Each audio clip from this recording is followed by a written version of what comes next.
Na mwanamichezo karibu tena, ni siku nyingine tena mwanamichezo katika kipindi cha dondoo za michezo kupitia hapa Rokoma Sports. Ni kipindi ambacho kinakujia kila siku ya Jumatatu hadi siku ya Ijumaa kuanzia majira ya saa 3 kamili za asubuhi hadi saa 5 kamili za asubuhi. Ila leo tuna mengi ya kuzungumzia. Mada kuu mezani ni kuhusiana na mwendelezo ligi kuu ya soka ya Tanzania bara. Mapo jana Young Africans watoto wa Jangwani walikuwa kule Manyara wakipambana na Tanzanite katika uwanja wa Tanzanite Kwala, wakipambana na Fountain Gate Football Club, ambao mchezo ulitamatika kwa Young Africans kuweza kupata ushindi wa mabao 4-0. Magoli hayo yakifungwa na Clement Mzinze pamoja na Stefan Aziki na Koza Chota Chama, lakini kinara mchezo huu alikuwa ni Clement Mzinze, man of the match, ambaye aliweza kupachika magoli mawili na kuonekana kuwa na performance kubwa sana. Ameendeleza kile ambacho alipoishia pale katika michezo ya nyuma. Clement Mzinze hivi sasa akiwa ndo kinara wa magoli, akiwa na magoli 13 sasa,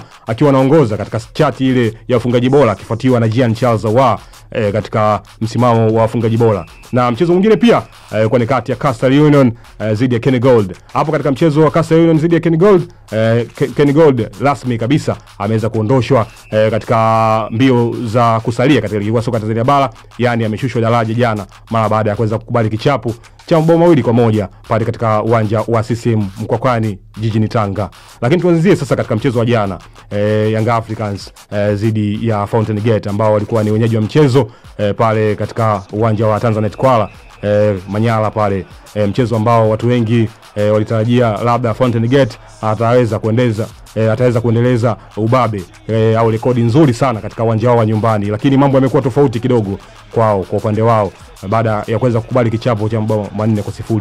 Mengi yamezungumzwa, mengi yameelezwa, hasa kabisa katika upande wa kikosi cha Tanzania, katika upande wa kikosi cha Fountain Gate Football Club hiyo jana, ambapo goalkeeper John Noble, taarifa zilizotufikia ni kwamba rasmi kabisa Fountain Gate wamemsimamisha goalkeeper John Noble kutokana na kuonesha kiwango cha chini zaidi katika mchezo wa jana. John Noble ambaye alikuwa ni goalkeeper kutumainiwa kwa nyakati tofauti kwa upande wa Fountain Gate, jana amesimamishwa kwa muda usiojulikana katika kikosi cha Fountain Gate. Hizi ni taarifa ambazo watu wengi wameshangazwa na kile ambacho kimejiri.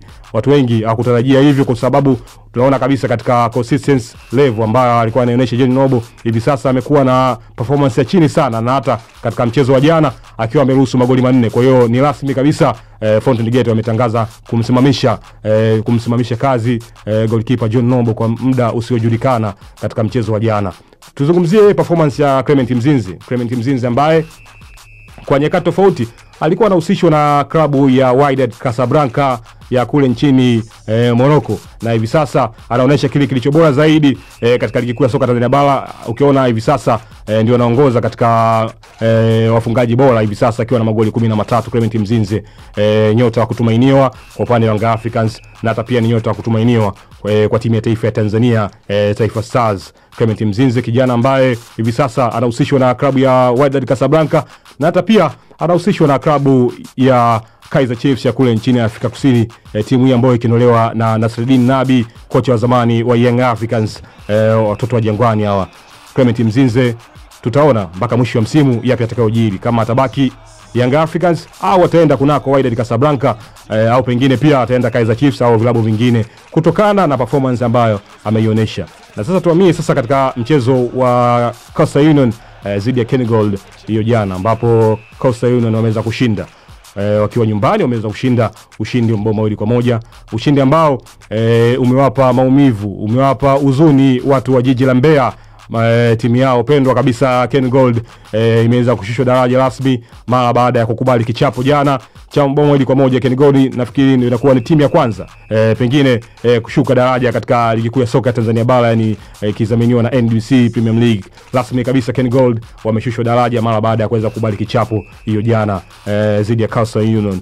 Na mara baada ya mchezo huu Kenny Gold pia na wenyewe wamefanya jambo lao bana. Unajua kitu ambacho kimetokea kwa upande wa John Noble ni kitu ambacho pia kimetokea kwa upande wa Kenny Gold, ambao wenyewe pia wamewasimamisha wachezaji wao nyota, akiwemo Suleiman Brains nafikiri tumetazama Suleiman Bwenza akionyesha uwezo mkubwa sana katika mchezo dhidi ya Young Africans, akifunga goli katikati mwa uwanja, performance ambayo watu wengi hawakutarajia, lakini alionyesha uwezo bora katika mchezo dhidi ya JKT Tanzania. Pia ameonyesha kiwango bora, lakini Ken Gold wameweza kumsimamisha Suleiman Bwenza pamoja na wachezaji wengine katika kosi cha kwanza cha Ken Gold, lakini haiakisi chochote kwa sababu pengine labda hata licha ya kuwasimamisha tayari Ken Gold imeshuka daraja na kilichobaki kwao ni kukamilisha ratiba tu ligi kuu ya soka ya Tanzania bara katika msimu 2024-2025. Mambo mengi ya kimichezo yametokea jana, lakini kwa upande wa ligi kuu ya soka ya Tanzania bara hayo ni machache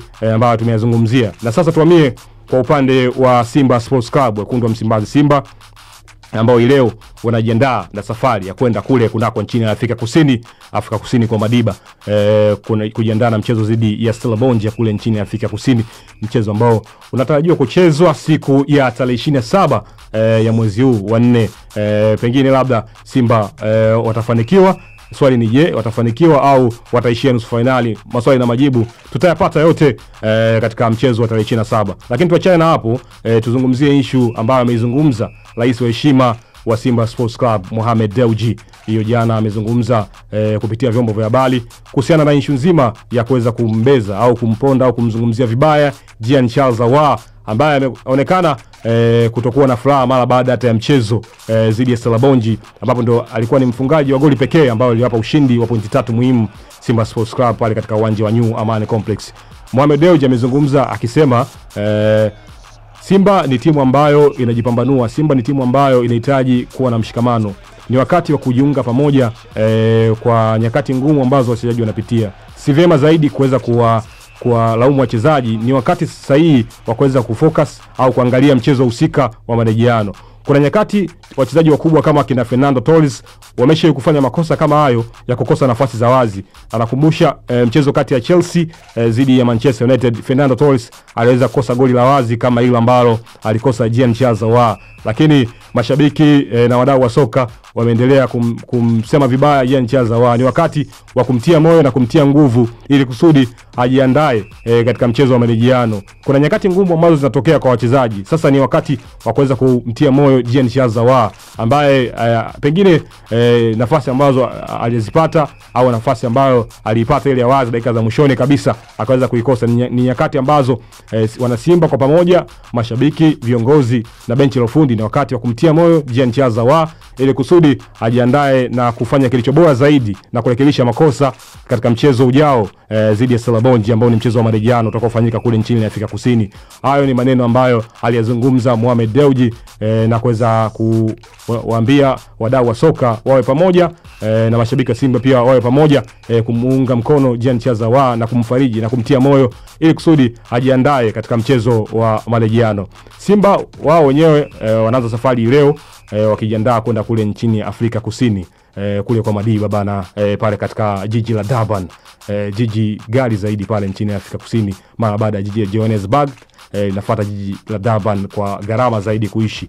Ni mchezo ambao utakaochezwa pale majira ya saa 10 kamili za jioni siku ya Jumamosi, Simba dhidi ya Stellenbosch, ambao pengine na wenyewe wana mengi ya kujieleza, wana mengi ya kuzungumzia kutokana na performance ambayo walionyesha katika uwanja wa New Amaan Complex. Ni timu ambayo unaweza kusema ni daraja la kawaida kwa sababu ni mara yao ya kwanza kushiriki katika mashindano haya, ila pia ni mara yao ya kwanza kutinga hatua ya nusu finali ya kombe la shirikisho. Ni Simba dhidi ya Stellenbosch ambao ni wenyeji sasa katika mchezo wa tarehe 27 pale katika nchi ya Afrika Kusini kwa Zulu Natal pale kwa Madiba. Simba leo ndio hivyo wanajiandaa, wanaenda na benchi la ufundi kwa ujumla na wanaenda kupambana, wanaenda kupeperusha bendera ya Tanzania. Maswali na majibu tutayapata siku ya tarehe 27 mara baada ya mchezo kutamatika pale nchini Afrika Kusini.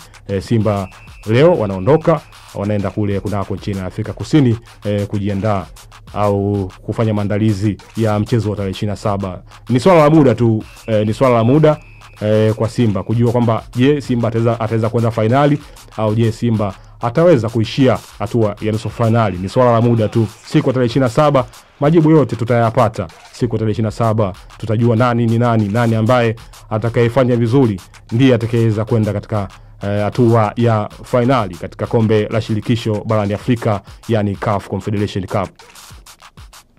Na sasa tuende tukazungumzie pia tetesi za usajili kwa upande wa zilizojili katika upande wa kimataifa, ambapo tayari kabisa Manchester United wameandaa dili nono kuweza kutafuta saini ya nyota wa FC Benfica ya kule nchini Ureno,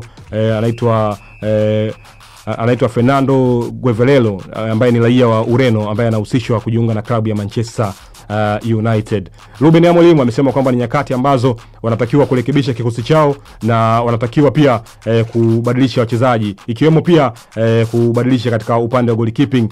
Ruben Amorim amezungumza akisema kwamba hawamhitaji sasa Andre Onana, na rasmi kabisa Manchester United huenda ikaachana na goalkeeper Andre Onana raia wa Cameroon kutokana na uhitaji wa kocha Ruben Amorim, ambaye amezungumza akisema kwamba anahitaji goalkeeper mwingine kutokana na performance ambayo ameionyesha Andre Onana. Anahitaji backup ya goalkeeper mwingine katika msimu ujao wa ligi kuu ya soka nchini England na mashindano mbalimbali kama UEFA Europa League au UEFA Champions League katika msimu wa 2025-26 katika upande wa Manchester United. Manchester United imekuwa na mwendelezo mbaya sana katika ligi kuu ya soka nchini England.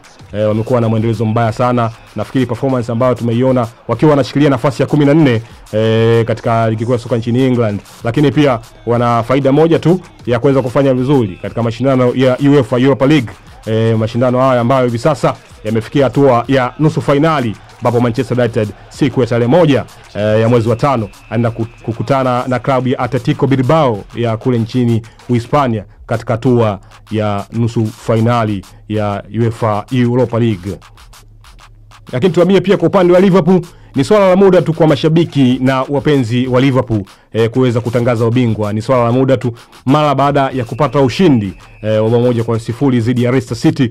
Liverpool anahitaji kupata alama 3 tu ili aweze kutangaza ubingwa wa ligi kuu ya soka nchini England. Liverpool anahitaji kupata alama 3 tu ili aweze kufikisha rekodi ile ambayo ilishikiliwa kwa muda mrefu sana na Manchester United. Manchester United ndio timu pekee ambayo ina mataji mengi ikiwa na mataji 20, Liverpool akiwa na mataji 19. Basi Liverpool kama endapo akishapata zile alama 3 atakuwa ameungana na Manchester United katika mataji mengi zaidi ambayo ameyapata. Atakuwa amepata mataji 20 sawa na mataji ambayo ameyapata Manchester United, ambayo hivi sasa inanolewa na kocha Ruben Amorim.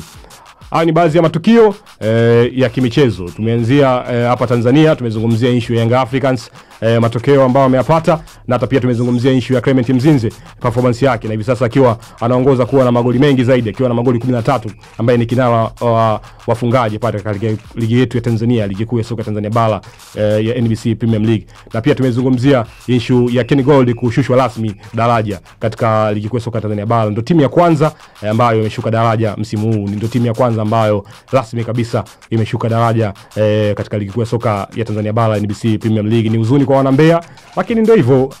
Nyakati fulani mchezo wa soka ni mchezo ambao unaleta maamuzi au unaleta maumivu kwa upande wa pili. Kwa upande wa Mbeya sasa umebakiwa na timu ya Tanzania Prisons pekee ambayo inatarajiwa labda itasalia au pengine mambo yatakuwa tofauti kwa upande wao. Kwa hiyo rasmi kabisa Ken Gold wameshushwa daraja. Kwa hiyo tumezungumzia pia issue ya Simba Sports Club. Simba Sports Club ambao wenyewe nao wanajiandaa kwenda kule nchini Afrika Kusini kumenyana na Stellenbosch katika duru ya mwisho, duru ya salama ya nusu finali katika kombe la shirikisho barani Afrika. Na hata pia tumezungumzia issue ya Mohamed Dewji, rais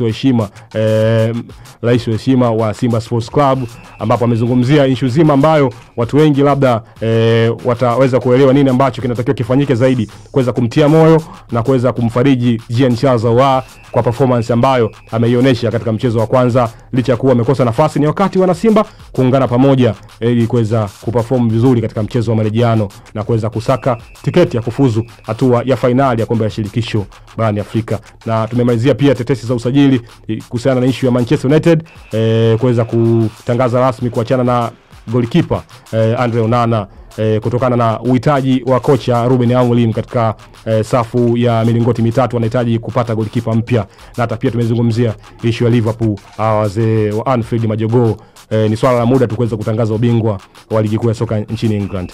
Dondoo za michezo hadi kufikia hapo mimi sina la ziada. Shukrani za dhati sana ziende kwa Icon nyuma ya kamera ambaye ameweza kufanikisha kipindi hichi kuruka hewani kupitia hapa Lokoma TV. Basi nikukumbushe tu usisahau kusubscribe YouTube channel yetu ya Lokoma TV, na hata pia usisahau kufollow Instagram account yetu ya Lokoma_TV ili uweze kupata mengi ya kimichezo hapa Tanzania na hata nje pia ya mipaka ya Tanzania. Ulikuwa nami mwanamichezo wako Noel Panenka, Mr. Penateka. Hadi wakati mwingine tutakujuza mengi ya kimichezo na kutakia utazamaji mwema wa vipindi vinavyoendelea kupitia hapa Lokoma TV. Bye bye hadi wakati mwingine.